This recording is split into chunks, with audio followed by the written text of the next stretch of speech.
Broadcast for shooters, hunters, and gun enthusiasts. This is the Firearms Radio Network. The bandwidth for this edition of Gun Guy Radio is supplied by LA Police Gear. LAPoliceGear.com.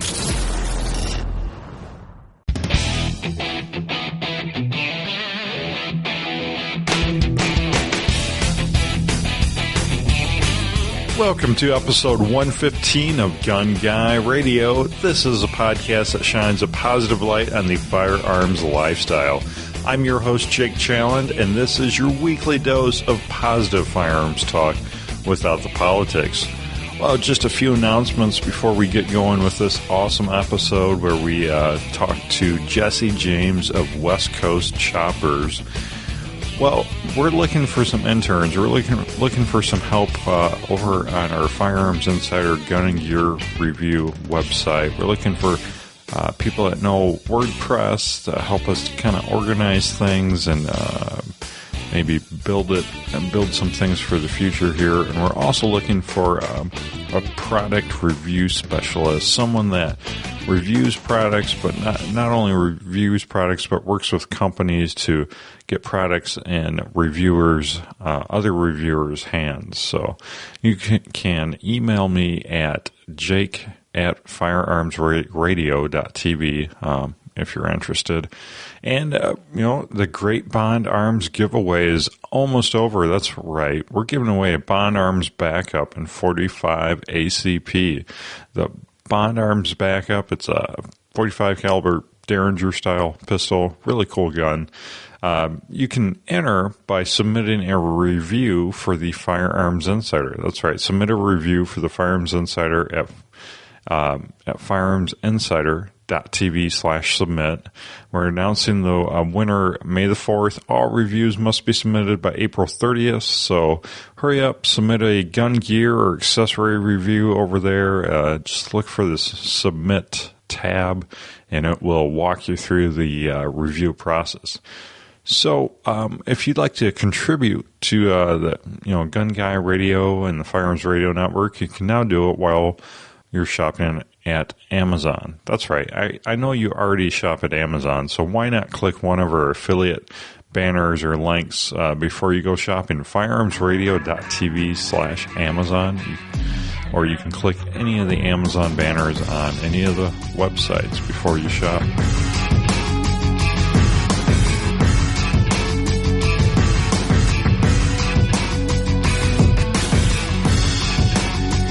All right, welcome back to the Gun Guy Radio main topic, and we have on the line none other than Jesse James. Hey, Jesse.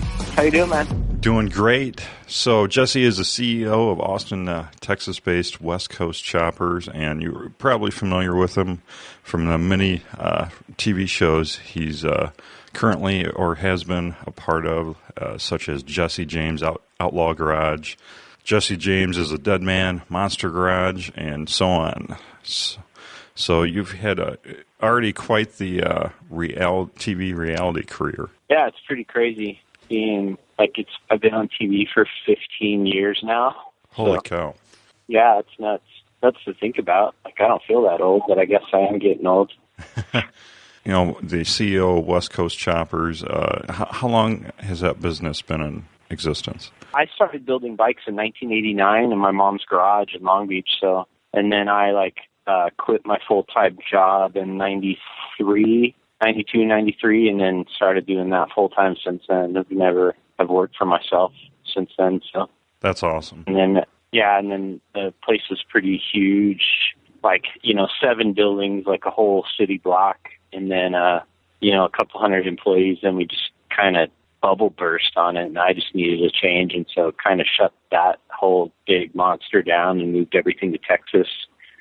And then kind of took a couple years off and just worked on some projects of my own stuff and raced my trophy truck and didn't really do much of anything. And then, kind of started fiddling with guns, not really as a goal to start a firearm company, but just because I was, I think that my interest in them was stifled from living in California for so many years. Right. There's so much stuff that's available in Texas that isn't available in California to anyone. So Totally. So when did you first get introduced to firearms? Was it at a young age or when you were a little older? At a young age, my first gun, like everyone's, was a Remington, like bolt-action, like 22 long rifle that was my grandfather's, and he gave it to my dad, and then my dad gave it to me, and then I gave it to my son. So the same rifle for 4 generations. And then, my dad was not really a gun nut, but like kind of, and he had he had like a Ruger Security 6, like revolver 357, and then he had a pump action Remington 30-06. I remember I used to always sneak it out and shoot it in the backyard. So I don't remember what the model was on that one, but it's pretty awesome. Very cool. So you kind of got back into it when you took this little bit of a hiatus. Well, let me ask you a little bit off topic of guns, but what made you choose Texas to move to? I just, I had the speed shop going here, and it was just, seemed like, housing values and just the job market, and then the clientele for custom cars and motorcycles is pretty deep here, where, California, it seemed like everybody wants everything for cheap and wants you to work for nothing. And like here, it seemed more of appreciation for what I do. So the more I came here, the more relaxed I felt. And, aside from it being like hot as hell in the summer, it just seemed like a great place. So, I mean, it was kind of a gamble too. I didn't know for sure I would love it, but, loaded up the kids and dogs and went for it. Very cool. Well, you can't find many better states to start a gun company than Texas. Yeah. So, Jesse James Firearms Unlimited, or JJFU. So, what made you choose the 1911 and AR-15 platforms to launch this brand? Well, I think for building bikes for 25 years and like building the whole bike, we're completely vertical. The only parts we were buying were an engine and tires. We were making everything in-house for the last 20 years. So I kind of learned, I have the ability, anything I can dream of, I can make. Well, some of the stuff was so far-fetched, and some of the frame designs that we made over the years, it was so radical and such a departure from what people are used to that it kind of sailed over everybody's heads. And I kind of learned that people's taste is, and what they like is dictated by what they've seen before that they've liked. Right. So I thought instead of, coming out of the gate with some kind of crazy future weapon that no one's going to know what it is and no one's going to trust it and no one's going to, basically like it because they've never seen it before, then why not do my take on 2 of the most familiar firearms that have ever been made and refine those and make those really, really well and then go on to phase 2, and so people already trust in that style, and the familiarity like clicks with them, and they know that, hey, I like a 1911. I like that one better. So not trying that I'm trying to trick people. I'm just trying to like not, come in and try to like dominate the market with some kind of dazzling BS that people aren't going to know what it is, Right. I mean, you can't go wrong with those 2 platforms, really, and they're both have a proven track record of being very popular. And well, the history of it goes back 10 years. I built several bikes for the main shareholder of Smith & Wesson, and about a decade ago, they approached me as a company and said, "Hey, we want to do a Jesse James Signature Edition 1911, and manufacture it at Smith & Wesson." I'm like, okay, cool. So I was like thinking, oh man, let's redesign the 1911 to make this crazy, nutty, change the shape of it. Still functions the same, but right. Visually, a totally different gun. And I still have the designs for it. And like, I look at it now, I'm like, they hated it. They were like, they were thinking more like Franklin Mint. And I was thinking more like Star Wars, It was like we could, and it never happened. But I found the original artwork, when I was kind of starting this whole new company up, and I was like, okay, I need to learn from that mistake. Sometimes, people buy what they like, so make them like something more, but they have to like it, to begin with. Yeah, and don't try to like flex my design and mechanical knowledge over everybody's heads because it's, defeats the purpose. Tell me about how you came up with the design, the look of your 1911s. Well, I started doing overlays, basically the parameters that we had to work with. And I have a really good graphic artist named Eric Black, and him and I just started going back and forth for months, and like, how can we apply some design to this work, because several different style of parts will bolt on several different 1911s. These grips fit that one, and you could put Wilson grips on the less rare, and the slides are interchangeable and vice versa. Like, that's cool, but that versatility dictates, I think, a lack of style, because everybody, instead of having the same guy look like he made everything, that's what my goal is, and we really wanted to, like, make them minimalistic and make all the lines and serrations line up and kind of let the material speak for themselves. I'm not real big on stuff that you have to paint or coat, because it kind of, like, to me, it seems like you're hiding something. Yeah. Well, like the whole industry now with this hydro dipping stuff, it's like all of a sudden the gun industry became like mini trucks with like skulls and barbed wire, and like, it's just terrible. It's like these people are going to look back in 10 years at this stuff and thinking, oh my God, what were we thinking? Not that it has to all be paramilitary and like super ultra serious and mil-spec coatings, but come on, it's like silly. Like, Well, tell me about the inside of your 1911s. What's special about them? They're just fit really, really tight. We took the best. I partnered up with STI on it. We do some of the machine work, and STI does their machine work and the assembly part of it. And it, like, their race guns win, like, 80% of the competitions that are done out there, STI wins. I just don't think they have, the looks department isn't there. So, I'm really into the looks, but I'm also really into the function. And I know, like, I don't want to make triggers and springs and all that stuff. So I thought a better way to get it off the ground and do it is they're only, 30 miles from my house, is partner up with them. And the proof is in the pudding. The guns are, like, incredible to shoot. So, and I think they look pretty good too. So.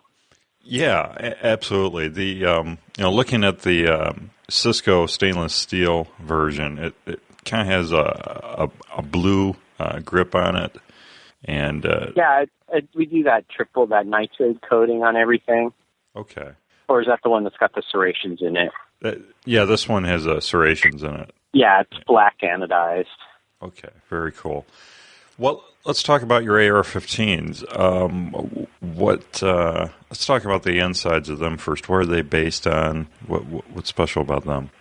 Everything on it is mil-spec except for the no dust cover, which I get a lot of where everybody's like, and every AR I've ever had, I've never closed the dust cover on. Right. I've had some of my friends that are in the military is like, oh, where's dust cover? It's part of their whole sequence of like, yeah. Either like clearing or loading or whatever, the dust cover is part of it. And then other guys I know that are like Navy SEALs are like, I'd take that thing off. I hate it. It just gets in the way. So it's like, I think it just goes by what you're used to. I mean, yeah, if you're going to be in a super, super dusty environment, then I think you should probably have one or put a piece of duct tape over it.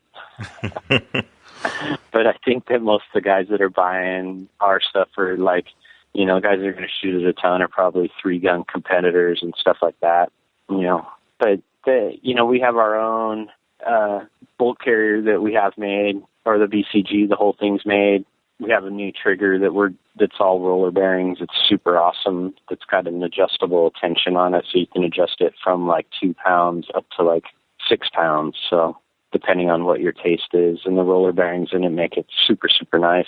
Very cool. The 16-inch barrel model is kind of we were getting Wilson barrels that are made by F&N, and then just all of a sudden I couldn't get them. And I'm friends with F&N. I do a lot of work with them, and I have a lot of friends there, and I still can't get a barrel from them. So we have a guy in Ohio doing both the 20-inch, like the bull barrel, and our 16-inch contour barrel for us.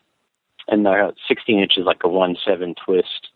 And then we're just trying to machine everything as far as the handguard, upper and lower. We're doing upper and lowers, like machining them undersized and then hand fitting everything to take the swap out of it.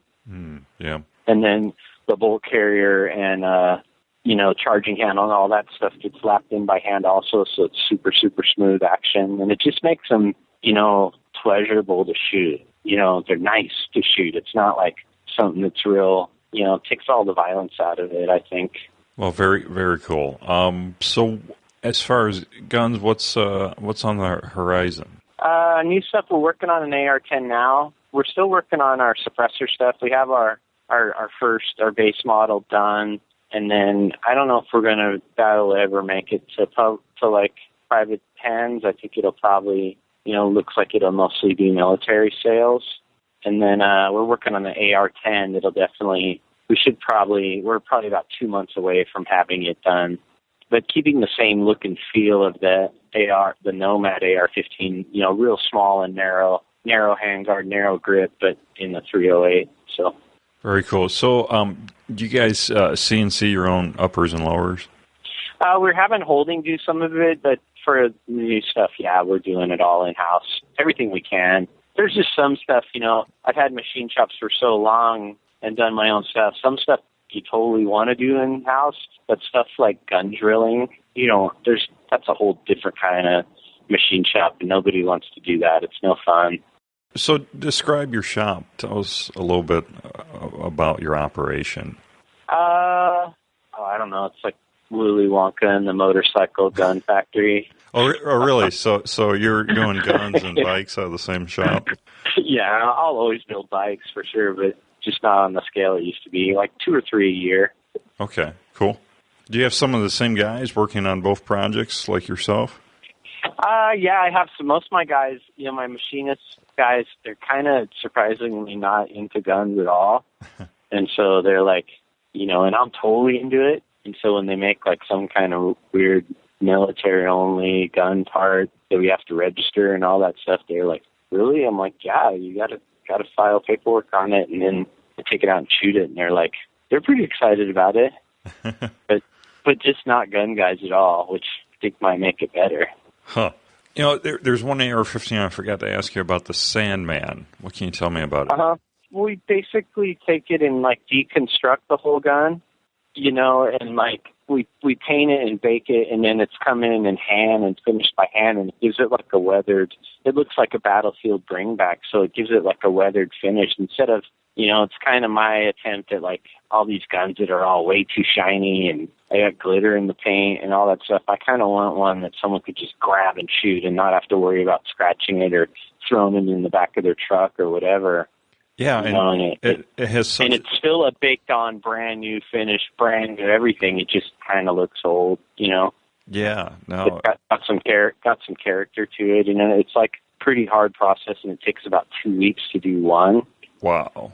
And it's very skeletonized, too. It's got a... Yeah, I kind of wanted to get rid of weight and lose everything you can. It's like some people comment, oh, doesn't it get hot? And I'm like, well... see, the way that works, if you wrapped it with no holes in it, then it would get hot because you'd be holding all the heat in. Right. This way, it's cooler. Like if you stuck your pinky in there and touched the barrel after 100 rounds, it would probably hurt, but don't do that. So let's talk about the industry. So you're in two completely different industries, the custom motorcycle industry and the firearms industry. How do those compare or contrast? I kind of feel like the whole motorcycle industry and everything that I did before that was kind of in preparation for this. Huh. You know what I'm saying? It's like all the machining knowledge and manufacturing and everything I went through before was all getting me ready to for this, what I was really supposed to be doing. Really? It just seems more, I don't know, I feel like I can really make an impact and a difference for the better in this one. And why is that? I think the gun industry seems like the motorcycle industry was in the 90s, where everybody was copying each other and there wasn't a lot of creativity and everybody was basically doing hydro dipping, Right. There wasn't people pushing machines and knowledge. There is a few guys and there's some guys that are doing neat stuff, but for the most part it seems like everybody is just poaching off what everybody else is doing. And it's me, I don't know enough about it to poach. I just want to go in and cut my own groove and do stuff a different way. And carve out my own little market, you know. Kind of said you think the motorcycle stuff was preparing you for the firearms business. So is that what you're going to focus more on now in the future, the firearms? Yeah, I mean, actually the bike business is pretty good right now, and we West Coast Choppers will always be like a global brand. I mean, we're Right. selling stuff all over the world, and so it's never going to disappear or go away. But I think it's like my creativity has to be sparked, or I'm not going to put full focus in it. And I've been in the motorcycle industry for 25 years now, and kind of taken it way farther than I thought I could.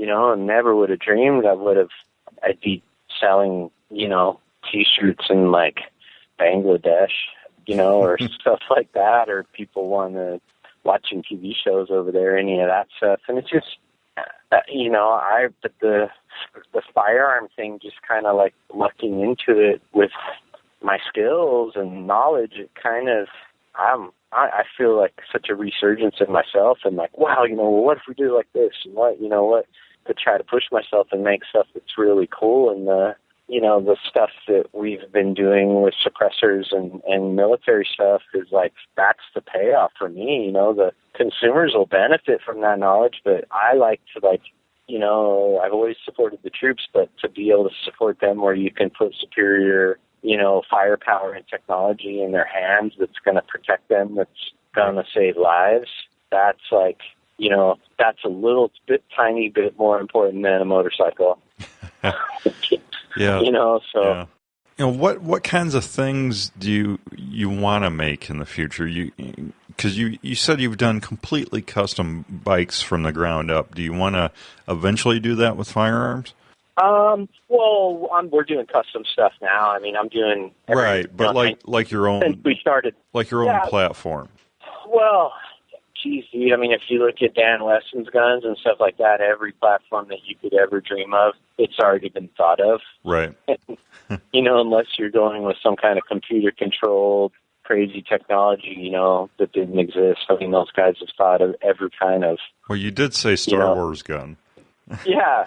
I don't know. I'm just kind of having fun with where it's taken me now. I mean, we're doing some custom stuff for some pretty heavy-duty clientele, and, like, I'm pushing the limits of myself, like making an all Damascus 1911, where, like, I'm forging it myself, the metal myself, and then machining it, and then, handing the parts to STI, and then they're speccing it out and assembling it and dialing it in, and then I final assembly and then test fire it.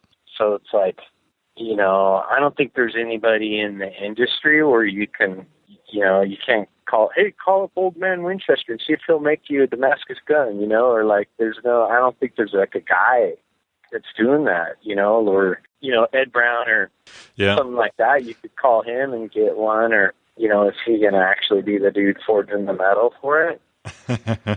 Yeah. Or is he like a machine shop operator that's in an office and, you're calling through the order desk or whatever, it's like, I don't want it to get so big like the bike stuff where it gets unpersonalized. I still want to like talk to the customers and have my hands on every weapon that goes out of there.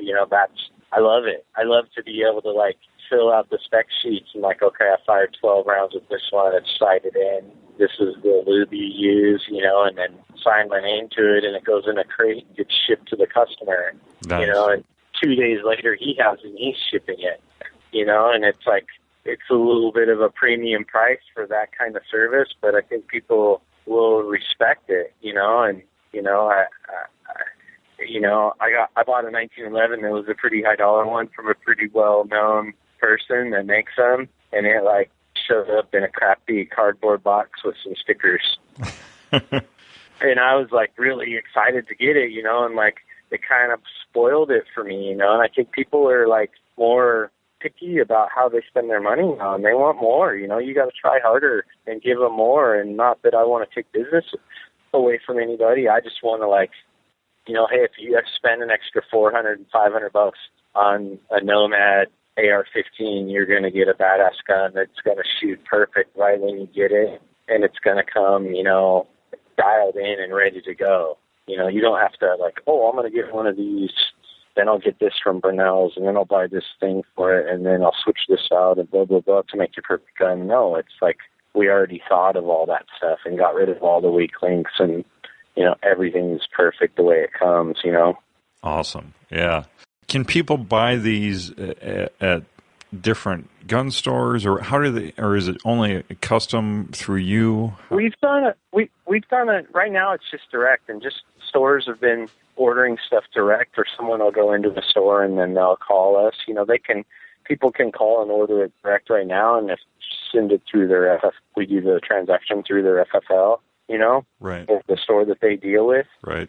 You know, and that works for the volume that we're doing, and that works great for now. And like, you know, I dealt with distributors for 20 years or 20 plus years with motorcycle parts, and I just don't want to give away the profit margin, and I don't want to have to make the product less killer to like, because I'm worried about making money on it, just for the fact that the distributor is going to buy more. You know, I would rather make less and make more, and in turn be able to offer the customer more, you know? Yeah, yeah. And it's another thing I learned from the motorcycle industry. You know, for years it was like, oh, how can we make more? You know, let's ship the stuff by train car. You know, and I'll have train cars of material dropped off, then I can pick them up in train cars. You know, because diesels don't hold enough. You know, and like more, and then pretty soon the products got cheaper until like all anybody cared about was like who has it for $5 cheaper. And I think you just run your brand into the ground to push to do big volume, and in turn you don't really make money, and it's not a good way to have longevity, and it's not a good way to look at your product, you know. And it was a valuable learning experience for me. You know, it was like uncharted territory with the motorcycle industry because we were doing such a killer business that everybody was like patting us on the back, but at the end of the day, you know, it's like I had to like, you know, really regroup the brand and like kind of put legs back underneath it because, you know, we ran the wheels off of it. Very, very interesting. Yeah. Yeah. So with the gun stuff, I'm not really interested in like, more interested in doing quality one at a time product, you know? Yeah. Yeah. No, I like it. Yeah. You're all about providing value, over delivering on what you sell. So that's a good thing. So, people can find you guys online at jjfu.com. Is there any other good places for them to find you? Facebook or anything like that? The Facebook page we haven't really jumped on a lot. They could go on Instagram, which has the most current pictures, and that's just like at Jesse James Firearms. Okay. And then, just online. That's all we really have now. We don't really have catalogs or anything. And most, you know, we haven't done advertising. Everything is like kind of word of mouth. So it seems like everybody that's buying any kind of firearm now is like everybody, they're all buying a second and third one. So yeah, right. Maybe I'm not charging enough. So before I let you go, Jesse, what, you know, for you personally, what's a fun day at the gun range? What do you take? What do you shoot? What do you like to do? Oh my God, I shoot so much now, like, because I like test fire every gun that we make. So like, I have a range at the shop, and so like, I was like thinking the other day because I built like 4 or 5 in one day Nomads, and I was like, man, I hope I never get tired of shooting. But yeah, because one of them took 3 times to get the gas block, that adjustable gas block, and get it dialed in just right. So I kept having to put 10 rounds at a time through it, and so. But I don't know. I'm like down to shoot whatever, you know. So I mean, some guns are just fun to shoot. You know, I think, you know, 5.56 is probably one of the funnest rounds, or 300 blackout, which is kind of expensive to shoot because when it gets real pricey, it kind of makes it unfun. Right. But I don't know. I like M1 carbine, that 30 caliber round's probably one of them. Really? Like cool. Yeah. Just, I don't know, just like triggers. I remember my dad had one when I was a kid and like triggered something, you know, it's like, it's not quite as light as like a 22, but it's not like a little round. It was like the first big gun I shot. Wow. Very cool. And what about on the handgun side of things? Of course you make 1911s, but what else do you like? man, I was like a total, USP 9 or USP 40 and like a Glock and, like the polymer body, Smith & Wesson version of the 1911 and like anything but like 1911 that just wasn't into them. To me, they looked like they were kind of like Corvette guys, they're like these guys with like satin jackets and custom sneakers that were into 1911s, and I just didn't want to be a part of that. I'm just like, man, they have to suck if all these old farts are into it, But it was that I bought a used Kimber, I think, off of Texas Gun Trader when I first moved here, and it was well used. It was kind of rattly and like put a bunch of rounds through it, and I just loved it. It like, man, I could hit anything I wanted from 25 to 50 yards, and so now it's like my gun of choice, and I think my taste in 1911s is getting more and more refined as they're getting built better and better, and it's like, to me, it's like a combination between, I have Smith & Wesson custom-made 500 stub with 500 grain rounds, and I don't even want to shoot it. It feels like it's going to rip the skin off my palm. But, it's not, I think guys like judge guns by like, oh, look at this one. I had a 458. Well, I had a 858, and they're like, I have a DMG 50 caliber handgun, or whatever. They're like judging it by size. But my criteria for shooting these is like, one, it's got to be on target. You got to be able to hit stuff with it. Especially if you're sighted in right, you should be able to hit the target. But two, it's also got to be pleasurable to shoot, and it's like, some guns just aren't that. Some guns you can put rounds on target, but they're just like, it's not fun, right. And it's like, it's either got too much violence to the action, or it just doesn't feel good, and our 1911, that are all hand lapped in and everything, they're fun to shoot. I mean, they are really, really awesome, and I just did a heavy one that's all Damascus, so, it's probably a quarter of a pound heavier than the standard one. That thing's just like cake. I can't miss with it. So, and then I think for a rifle, our 20-inch bull barrel Nomad is like, it's just, I don't know. It feels like I'm shooting a Sheridan pellet gun, the old pump action. I'm excited about doing a 20-inch Nomad in AR-10 in 308, because that'll be, then you'll have the range because of the rounds of something that shoots really, really nice. So that's one that I'm really excited about. So, and then, I think with our capability and everything, I think we can sky's the limit to what we can make, Absolutely. I can't wait to see the future of Jesse James Firearms Unlimited. Some of the, I was just looking on, I think it was your Tumblr or maybe it was your Instagram, but some of the custom work you've done, it just blows me away. Pretty cool. Cool, man. I appreciate it. Yeah, I appreciate you coming on the program. Will you be at the NRA show in Indianapolis in a few weeks? No, I don't think so. I think I'll be racing with my wife. That sounds a little more fun anyways. Yeah, probably. Well, very cool, Jesse. Let me know when you got something new coming out next, and we'll get you back on and feature it. All right, awesome, man. I appreciate it. Thanks for having me.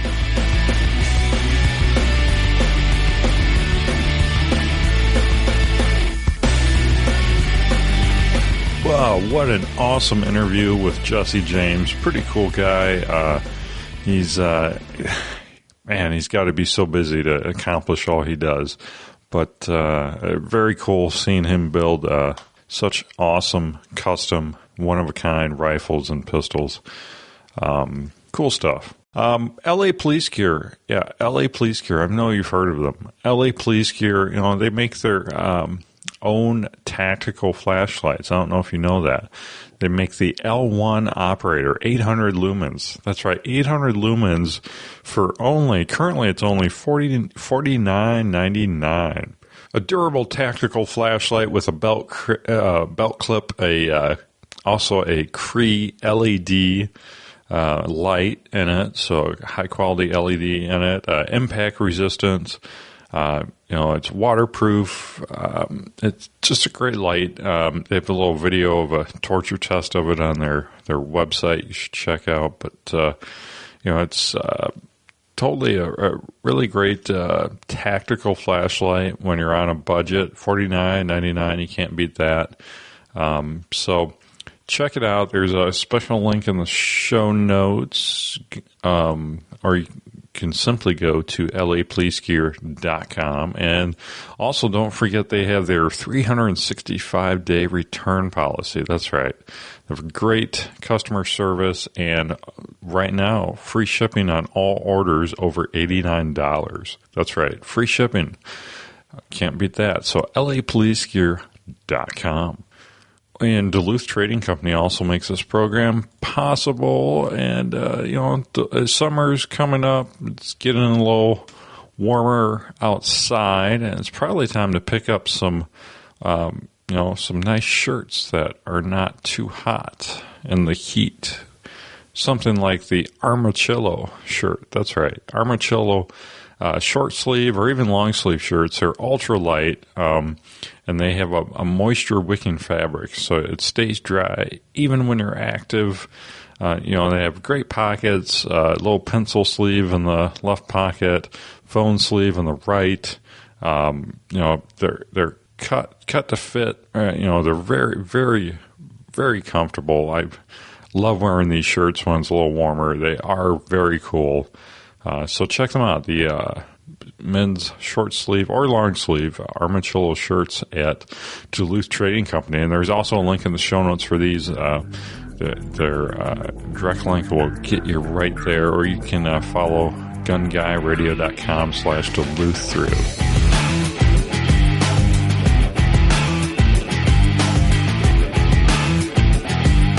Welcome back to the Gun Guy Radio Product Spotlight, and we have Brown Owls correspondent Paul Levy on the line. Hey, Paul. Hey, Jake. How's it going? Oh, it's going great. We're back to the AR-15s. I feel at home. Yeah, we got another AR product right here, which is okay. This is actually a pretty neat, innovative product. We actually haven't carried side chargers like this before. And we're pretty excited. Actually, we carried the JP, but this one offers just a few different options and a different price range than the JP. So we're talking about just the upper receiver. Yep, this is the upper receiver here. By American Spirit Arms. Correct. So what you get when you buy it is the stripped upper receiver, and then we'll have a separate bolt carrier group. It does require a bolt carrier group with a specialized cut, which you can buy from us. But we also supply the prints to just make the cut in your own carrier. If you're skilled or you have a machine shop, it's a really simple cut on the left side of the carrier that most machinists should be able to make. So what you do purchase from us, or what you would, is the upper receiver seen here comes with the charging handle. It's just operated much like an FAL paratrooper style charging handle. I'll get up here on the table if you can see the whole thing. But it's one thing I was really impressed by was just how smooth it is. You can see on the other side. You can operate one-handed, left-handed. Obviously, is how I'm going to operate it, being right-handed myself. But if you have optics, it's really nice to be able to shoot from the prone position. You can operate the gun without moving off the rifle. That's a nice feature. You can let go of the bolt almost in the same spot, but it's really pretty intuitive. All the controls are just right here on the side. So again, what you do get is the upper receiver, and I'll go ahead and open this up here just so you get an idea what that cut looks like. And you'll notice here it doesn't accept a standard charging handle. It has this cool little door on it. So you pull this out, and it swings to the side. and then your carrier can come out the rear like that. Otherwise, the gas key would be blocked if it didn't have that. Let me set this aside real quick. That's pretty cool. So, what are the brands of the bolts that you sell? Sure. We're actually going to have a Brown Ells branded carrier with the cut. So all you're going to need, see this cut here on the left side of the carrier? Okay. That's all that has to be done. That's the only difference. We currently sell the Brownells bolt carrier group, and then we'll have the version with this cut already done. We're actually having American Spirit Arms do that cut for us, so we know it's going to work. Or you can, of course, buy whatever carrier you like and then just make the modification at your local machine shop or do it yourself. So as you can see, it's a really simple operation. Basically, that side charger catches right there and pulls it to the rear. So really pretty handy. The charging handle, just like a normal AR-15, it doesn't reciprocate with the bolt carrier group, so you don't have to worry about the charging handle being caught on anything. So yeah, it really is pretty nice. And then using it with optics should be pretty handy. It should be pretty useful for 3-gun. That's where a lot of these are popular anyways, the ones currently on the market. But again, just using it does really make it feel like an entirely new gun, just because you're not reaching all the way back here. You can shoot prone and operate the gun, even if you're shooting standing or from a kneeling sitting position. It's really nice to not have to get off the gun and charge it. Yeah, absolutely. Yeah, that's a big plus in my mind for sure. And even for locking the bolt to the rear, then if you don't have a bad lever or something like that, you can just shift your other hand and then pull to the rear like that. It works pretty well. Really, your manual of operations, it's not that much different. You don't have to relearn how to use the gun. It's just things get a little bit quicker. Right. Absolutely. Well, I'll have to put that on my wish list for sure. Yeah, it's definitely pretty nice. All right. Well, I'll have direct links to that in the bottom of the show notes here, bottom of the video, or as a annotation in the YouTube version, so you can click directly to it and check it out at Brownells. And very cool. Yeah, that's definitely going on my wish list. So, well, thank you so much, Paul. I really appreciate you bringing these awesome products on the program, and we'll see what you have next week. All right. Talk to you then.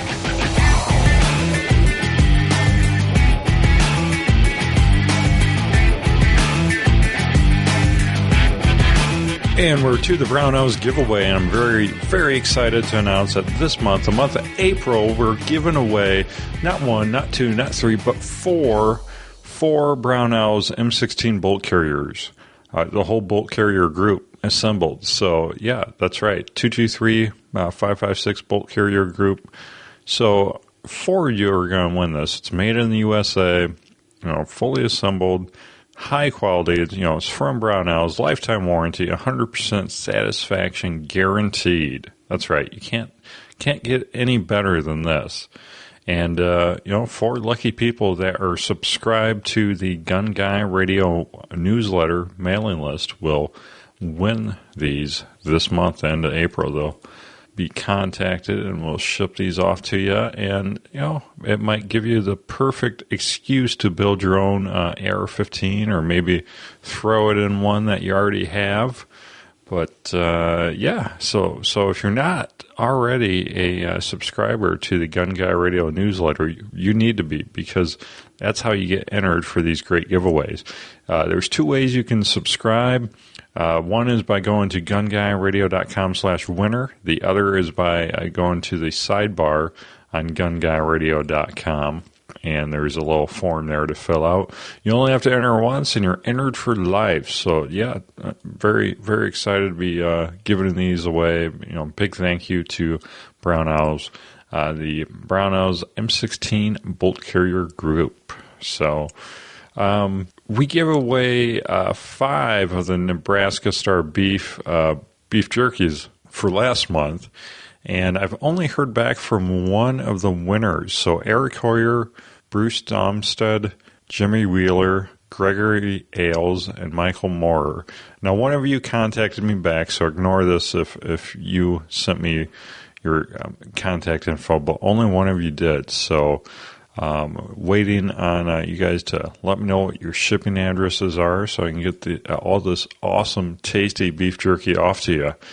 If not, we might have to do another selfie photo contest like we did with the Series 3 AR-15 multitasker tool that no one claimed from the previous month. And we did a couple week contest for you to send in a selfie of you in your recoil magazine, and the winner for that is I randomly drew from the people that submitted those. I put them all in a photo folder and numbered them, 1 through however many there were. Ran that number through the random number generator, and it spit out a winner, and the winner is M. Wilson. So M. Wilson, congrats. Just shoot me your shipping address, and Brownells will get the Series 3 AR-15 multitasker tool off to you. And anytime you hear me talk about anything from Brownells, please visit the show notes. This week's show notes are at gunguyradio.com/115, and there's direct links to these products, and they're also affiliate links. So if you decide you want to buy these, we get a small percentage that keeps this show on the air, and I thank you. And also thank you for leaving iTunes reviews. It helps other people find the show. gunguyradio.com/iTunes. Just a shout out to a couple of these recent reviewers. Occupied Territory Shooter, Wild Ferret, Trouble Since 84, Barris Muff, I am 413. Big thank you to you guys for leaving reviews. If you haven't left a review, please head on over to iTunes and leave a written review and the Gun Guy Radio feed, and also the Firearms Radio Network master feed, all show feed. That would be helpful as well. Shout out to Mikey E, Kid Each War 13 USAF. Thank you guys for leaving reviews on the Gun Guy Radio master feed. And, you can also leave reviews on Stitcher Radio now. If you're using the Stitcher app, you can leave reviews there as well. So, we have a few reviews over there. So, 417 Sparky, Tolls 1, Bird Dog Man, and HSVJT. Big thank you to you guys for leaving reviews on Stitcher.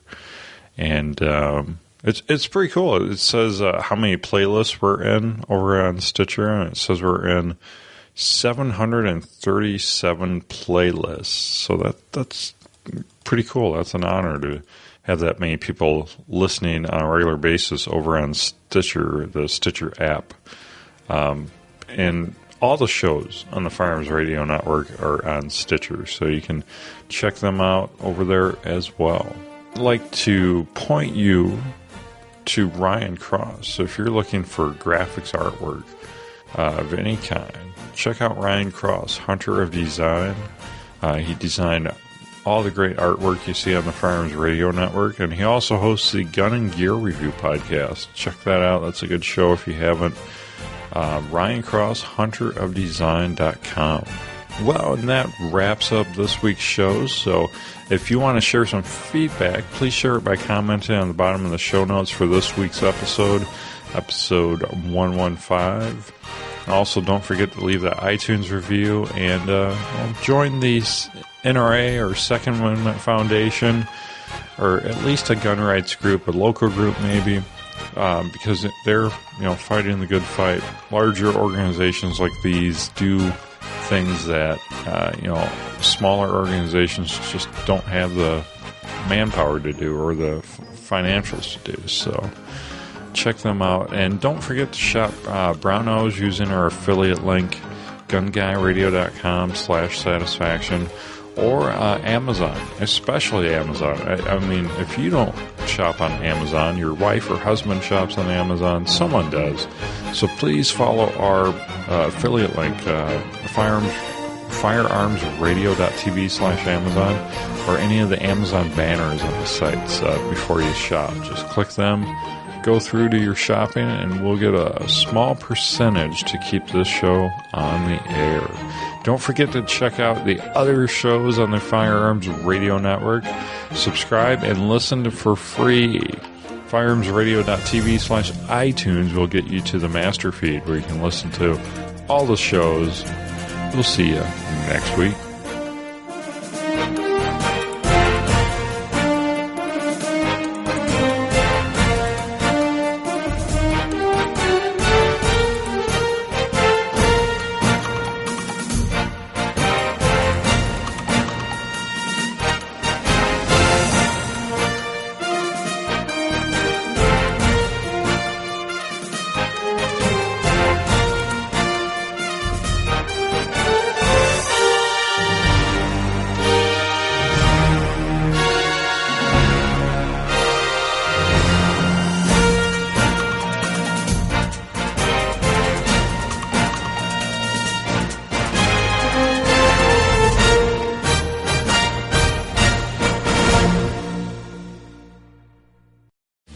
This has been a production of the Firearms Radio Network. You can find more information at firearmsradio.tv.